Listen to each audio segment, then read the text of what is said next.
Steve has been intensely analyzing the revitalization of Toastmasters from its announcement at the 2010 International Convention. The revitalized education program is now called Pathways. During his years in District 15 leadership, he promised transparency and advocated for Pathways. It's now apparent that there are some problems that must be addressed. His past advocacy for Pathways in particular, and Toastmasters in general, motivates him to force these problems to be addressed.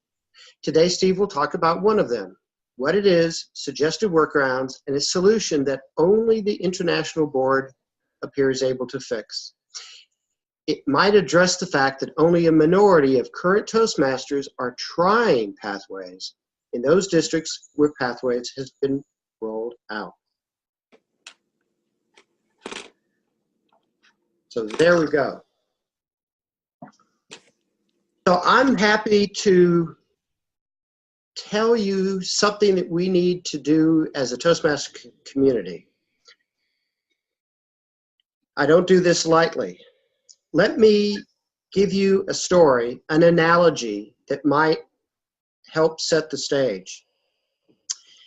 Picture, if you will, a young lady who is going to a party. It's a nice, relaxing, warm, congenial, constructive, welcoming party. And she wants change. She's lonely. She knows she needs a relationship. So she walks in, and then our story splits. There are two cases. Case one, Dan comes up. Dan asks her, hey, even though I don't know your name, I know I want to get married to you. Let's get married, have 2.4 kids on average. All you have to do is sign the marriage certificate right here. Case two. Ralph walks up. Ralph walks up and says, hi, welcome. Why don't you just tell us about yourself? And, you know, spend 4 or 6 minutes doing it. Which of those two approaches would work for you if you were Jane, would-be Toastmaster, coming to this party? Number two, I see. Anyone think number one would work for them? Well, that's what I'm going to talk about today. In my analysis, Pathways has a strong element of approach number one. And I think that's why only 20 to 30% of Toastmasters in those districts that have Pathways are jumping into Pathways.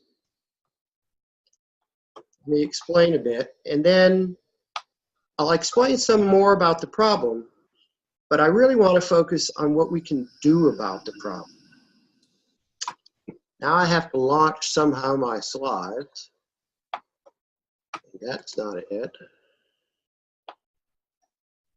When I went up to the place where it says to choose which screen to share, they showed me my PowerPoint page.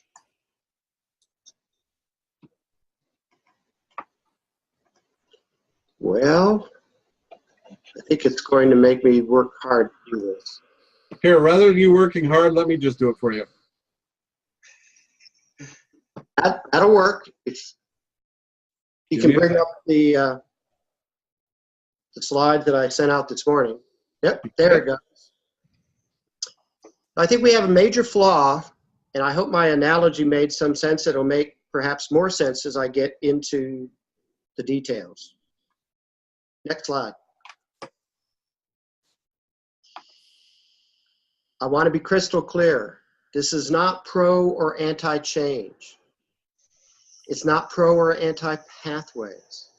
In fact, I challenge, up until at least a few months ago, I believe I am the person in District 15 who has given more talks in more places advocating strongly for pathways. So don't interpret the fact that I think there's a flaw as somehow anti-change or anti-pathways. Next slide, please. Well, I'm a nerd. You all know that. I'm an analyst. So I have been studying pathways as much as I can for the last 7 years. And I believe there are 3 main aspects of pathways. First one I will describe as the project mix and content. And here we get into some lingo. In pathways, what used to be called a lesson or a speech in a given manual, company communicator manual having 10 lessons or 10 speeches. Now the equivalent language is project. And I think they use that for a variety of reasons.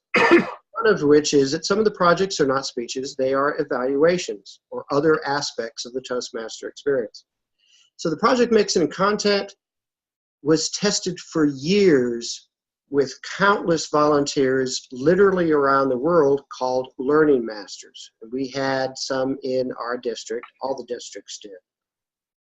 So that whole process seems to have had a huge amount of discussion and feedback. And right now, I don't think any more problems are coming up. I'm not hearing them. So as best I can tell, the project mix and the project content in this just astounding amount of change that's coming our way. That's all positive and has been very well done. Next slide. Steve, I gave you remote control. See if you can click on the slide and advance it yourself. Click right where you are. There it goes. Now we come to the software. I find in listening to people as they're talking on Facebook, in various discussion pages, yeah, we had beta tests in a district or 2, but Lord knows, around the world there are countless different browsers, different operating systems, different people who have or have not kept their machines up to date. So there's been a lot of testing. People are collecting feedback. Headquarters seems to be very responsive. I believe that when most people say that headquarters is responsive on pathways, they're mostly talking in this arena where people are having trouble getting logged in and all kinds of issues.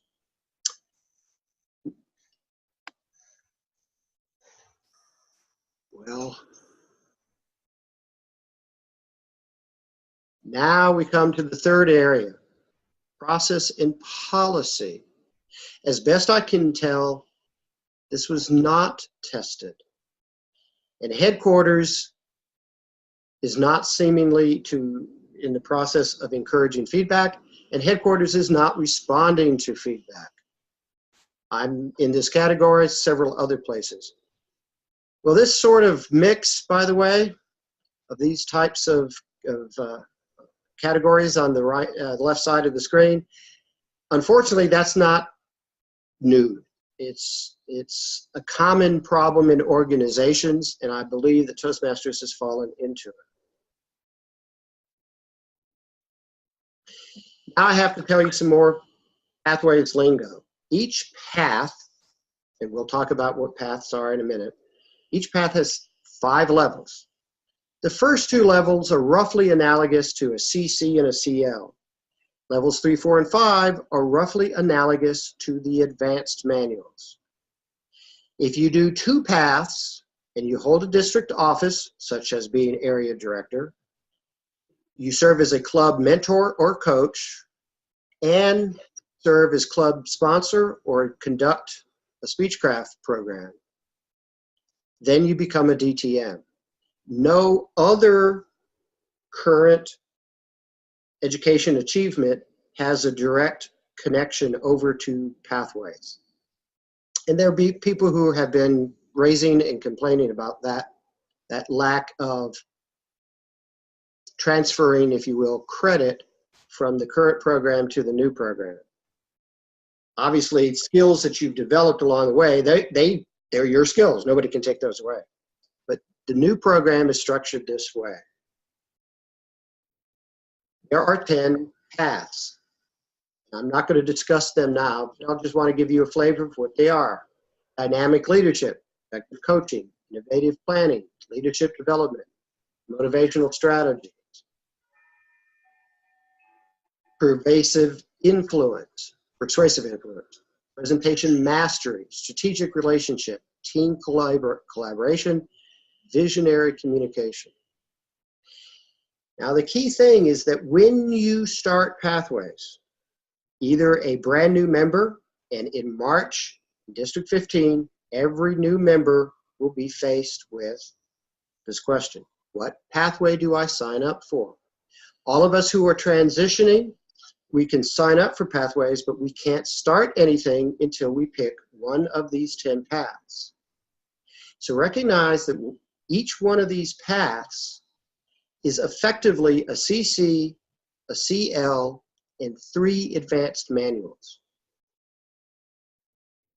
That's why I used my Dan versus Ralph analogy up front, because we are asking literally before a person has given a single icebreaker, before they can do anything in the system, they must pick a path, and they've just signed on board to doing a CC, a CL, and specific 3 advanced manuals.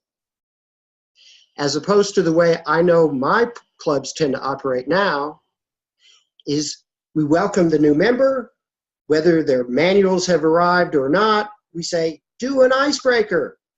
And maybe they read the 3 or 4 pages, maybe they don't. But we say, get up there and talk. Don't worry about what, just get up there and talk, and they get a warm, encouraging evaluation. Yep. So the new program forces you to make a long-term decision. The old program, the current program, just get up and talk. Furthermore, you can change your mind for a whopping 30 days, in which case you have to return all your materials, and if you've given a couple of talks, you have to start over. Oh, no. So I think we have a problem.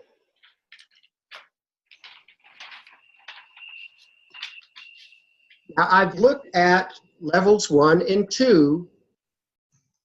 What projects are there? Across the top are the 10 pathways. I'm not asking you to look at the details. Well, good news number 1. Level 1 has 3 projects: icebreaker, evaluation and feedback, research, and presenting. Those 3 projects are the same in all 10 paths. So I see no good reason why we can't let Toastmasters, new or transitioning, do level 1, because it's the same everywhere, and then pick a path. I don't know why that's not done. The rest of this chart are the different projects in level 2. Note that mentoring, which is in the middle of the page, every one of the 10 paths has the mentoring project. All of them have either a project on understanding your leadership style or your communication style, or both. For example, dynamic leadership has both of those projects. Its 3rd project is mentoring, and that completes level 2 for that path. Several of the other paths, however, only have one of those 2 style projects, and they have instead another project called Connect with Audience. That's in innovative planning. I'm not quite sure why that fits there. Managing time is in leadership development. Active listening, which would seem to be useful for everybody, that's in motivational strategies. Body language, which would seem to be useful for everybody, is only in presentation mastery. And cross-cultural relationships is in strategic relationship pathway. You might notice that managing time and cross-cultural are in red, and there's a reason for that. All these projects, if your path doesn't happen to include, shall we say, active listening, you can always do active listening as one of the level 3 objectives. However, managing time in cross-cultural projects, they only appear here at level 2. So if you want to do cross-cultural as a project, the only way to do that is to get and select the strategic relationship pathway. What I'm proposing is for the long-term solution to simplify this chart and have level 1 and level 2 the same for all 10 paths. Then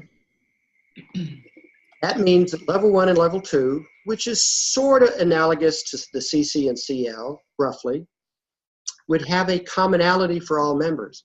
It would also become a set of projects, levels 1 plus 2, that would be around for people, perhaps like the members of this club, who want to sharpen the saw, using Stephen Covey's phrase, or practice the speech they're going to give in or out of Toastmasters. So you also have the option, perhaps, that headquarters would allow people who have completed the CC and CL to get credit for completing levels 1 and 2. That'll make a whole lot of people I know happy. And headquarters has not decided what to do with gavel clubs. I think gavel clubs fit nicely with levels 1 and 2. After completing level 2, then we ask the Toastmaster to choose a path, 3, 4, and 5. Which is like what we do today. After you finish the CC, only after you finish a CC, are you expected or encouraged to get into more details, to get into more specificity by picking various advanced manuals. And here, in this approach, you would be able to delay choosing a path until you had something under your belt. And by the way, another set of little issues that you might solve at the same time. If you pick a language at the beginning of a path, you must pick a language. You are stuck with that language throughout the path. You can't mix and match. And if you pick that you're going to get your materials on paper versus online, you're stuck with that for the entire path as well. And there's no ability to go back and forth. Some workarounds. Until and unless we can get headquarters to make that proposed change. Workarounds, early adopters, and I tend to be one of them. Let's assemble a library of the level 1 and 2 projects. So I will pick 2 paths. I'm not sure for sure which paths I will pick. I've done all the advanced manuals. When you do a project, you have the option of printing the material project by project, or saving it, of course, as a PDF file. I will do that. So I will be assembling a file, and I would encourage everybody in this club to do the same thing. And now I'm treading on thin ice. Unofficially let new or other transitioning members try level 1 and 2 projects via those PDF files before officially selecting a path. So I'm subverting the system. Early adopters can also host sessions to let people watch how those projects work online. And using the technology of this club, such as Zoom, would be a great example of it. So instead of just talking about how this system works online, you could show people real time. Another thing that's been suggested on Facebook is to give lots of non-manual speeches, which really rubs me the wrong way. But it's a workaround. In summary, this is a set of issues I believe fit together and needs to be solved. There are some workarounds until and unless we get headquarters to solve them. And I thank you for listening. And let's go improve pathway experience for ourselves and for all the Toastmasters we know and care about. Mr. Toastmaster, the floor is yours.